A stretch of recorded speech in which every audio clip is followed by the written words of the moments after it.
Tech stocks rebounding here after 3 straight days of losses as investors brace for any signs of an AI bubble. But could the private AI markets be the source of any froth? Our Deirdre Bosa digs into that for today's Tech Check. Happy Friday, Dee.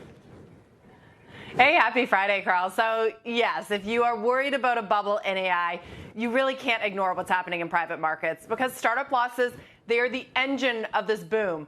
Every dollar they burn on compute turns into revenue for Microsoft, Amazon, Nvidia, and others, creating this cycle where private losses sustain public profits. Now, megacap earnings, yes, they're booming. That is an argument for the bulls. But it is being propped up by these startup losses, which are increasing. Now, there's, of course, the obvious players. We talk about them all the time. OpenAI and Anthropic, two of the largest that are spending big on chips and data centers supplied by megacap tech, losses in the tens of billions.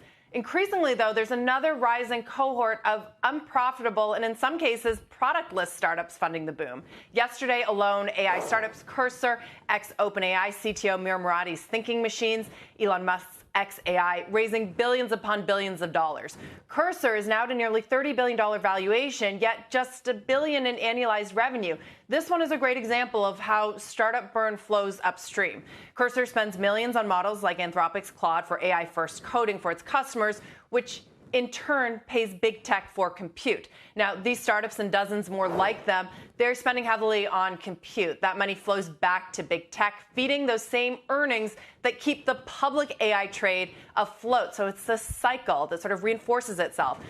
Think about the news earlier this week. SoftBank cashing out entirely of its investment in Nvidia, the biggest public winner of the boom, to put that money into OpenAI, one of its biggest private loss engines. So the irony here is this, guys. The higher the losses in public markets, the better the profits look in public ones. And that makes the AI economy both bubbly and circular, inflated by optimism and sustained by its own losses. So if the startups and the money that's fueling them pull back, the megacap earnings story, that goes with them.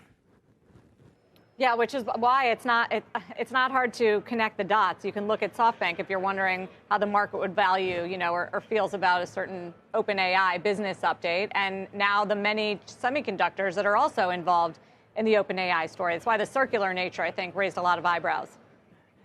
Right, and SoftBank is such a good example because it's kind of a kingmaker in this space, right? It likes to make really big bets on startups, and it doesn't care all that much about losses. We've seen that time and time again. So the fact that it's sort of taking money out of its public market bets and a winner like Nvidia to put them into money-losing companies to, again, prop up this sort of circular economy, AI economy, that is certainly something that investors should be paying attention to.